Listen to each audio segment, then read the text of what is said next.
Combien de blessés, professeur Dosset? Également beaucoup de blessés, dont des blessés graves. Il y a par exemple quelqu'un qui a une fracture de genou. Nous sommes en train de réfléchir à ce qu'on peut lui apporter comme soutien, comme solution. Quelqu'un qui a une fracture du poignet qui lui a été traité déjà par les collègues de traumatologie orthopédie qui ont procédé à un traitement par plâtre, c'est-à-dire qu'ils ont réduit la fracture et ils lui ont mis une immobilisation plâtrée. Il y a également une dame qui a eu un traumatisme facial. En dehors de ça, il y a plusieurs meurtrissures, plusieurs contusions. Voilà, et aussi bien sûr des gens qui blessés n'ont pas souhaité se rendre dans des centres de soins par peur d'être ensuite retrouvés par des éléments des forces de l'ordre et conduits dans des lieux de détention. Et ce que nous avons également relevé, et qui pour nous constitue un élément particulièrement grave, c'est que les forces de l'ordre, cette fois-ci, n'ont pas eu peur d'aller jusque dans les centres de soins pour perpétrer leur forfait. À l'hôpital de Baie, leurs tirs de gaz lacrymogène dans l'enceinte de l'hôpital, ces tirs ont entraîné l'incendie d'une ambulance. Il y a une ambulance qui a brûlé. Au centre de santé d'Adakwame, qui est une banlieue de la capitale, les tirs de lacrymogène ont failli également entraîner des blessures graves sur un nouveau-né. Et heureusement que la sage-femme qui était présente a eu un réflexe prompt et a permis de soustraire l'enfant de cette menace. Et donc, je crois que cela explique également le fait que les agents de santé sont vraiment remontés et ils prévoient, je crois, pour demain et pendant 3 jours, une grève, un mouvement de débrayage pour dénoncer cette situation où les centres de soins ne sont plus respectés et la franchise hospitalière n'est plus respectée par les éléments des forces de l'ordre au Togo. On ne peut pas attendre grand-chose du gouvernement togolais qui n'a, pour les manifestations passées, qui n'a jamais rien fait pour faire la lumière sur les exactions qu'il y a. Est-ce que vous, du côté de la société civile, vous prévoyez des actions pour que justice soit faite? Une chose est certaine, c'est que la responsabilité du gouvernement est engagée. Même si effectivement on ne s'attend pas à ce que des enquêtes sérieuses soient diligentées, nous avons, dans notre déclaration liminaire, exigé que les violences qui sont des violences d'État cessent. Il faut que le gouvernement prenne ses responsabilités, reconnaisse son entière et pleine responsabilité dans ce qui est en train d'advenir dans notre pays et demande aux forces de l'ordre d'arrêter cette violence. Demande aux miliciens de ne plus sortir. Ça, c'est vraiment de la responsabilité du président du Conseil des ministres, c'est de la responsabilité de son gouvernement. Ensuite, bien évidemment, il y a également la possibilité de demander à ce que des enquêtes sérieuses, peut-être internationales, indépendantes, soient diligentées. Et ce n'est pas exclu que nous, en tant qu'organisation de la société civile, l'organisation de défense des droits humains, nous puissions, avec les familles, ou soutenir les familles à aller dans ce sens. Nous avons déjà pensé à des actions en direction des rapporteurs spéciaux des Nations Unies. Mais en tout cas, nous sommes en train d'envisager des pistes.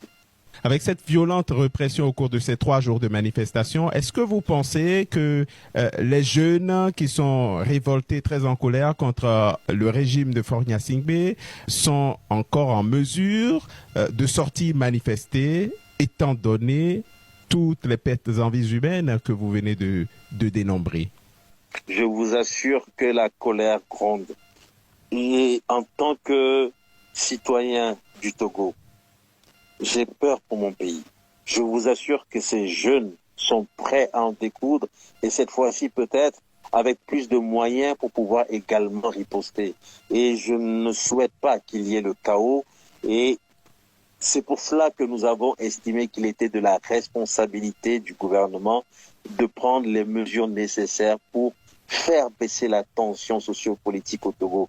Il y a trop de personnes frustrées, il y a trop de détenus politiques, il y a trop d'injustices sociales, il y a des actes forts qui peuvent être posés, qui peuvent être faits pour que la tension cesse, ou en tout cas qu'elle diminue, et pour qu'on puisse de façon intelligible voir comment est-ce qu'on peut aller de l'avant et permettre au Togo d'être aussi une démocratie, au Togo de devenir un vrai État de droit et de voir dans quelle mesure l'alternance démocratique peut enfin également arriver dans notre pays. Mais si le gouvernement s'entête et pense que la stratégie de la terreur est la meilleure solution, et que cette fois-ci, avec la terreur, il parviendra à museler les Togolais, je pense qu'il se trompe. Oui, mais professeur Dossel, ce n'est pas pour la première fois qu'il y a des manifestations du genre à Lomé, mais quand les forces de l'ordre procèdent par de violentes répressions, comme on vient de le voir, ça paralyse la manifestation, ça ne va pas loin. Pourquoi pensez-vous que cette fois-ci, ça va changer?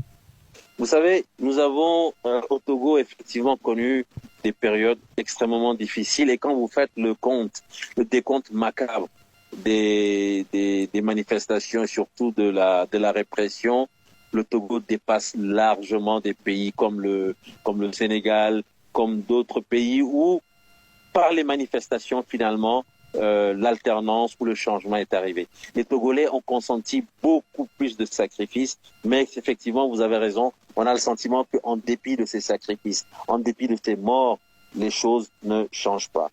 Je pense que cette fois-ci, on peut espérer un changement parce que beaucoup en ont marre de ce pays, de ce petit pays de 56 000 km² où c'est la même famille qui depuis près de 60 ans régente le pays. Beaucoup en ont marre de ce pays qui finalement est devenu une espèce de laboratoire dans lequel s'expérimentent les mauvais modèles que d'autres répliquent en Afrique. Je pense que beaucoup comprennent que le Togo est une espèce de verrou qui empêche la démocratie de se consolider, de s'enraciner en Afrique. Imaginez que le Togo arrive enfin à aller vers la démocratie, vers l'alternance démocratique.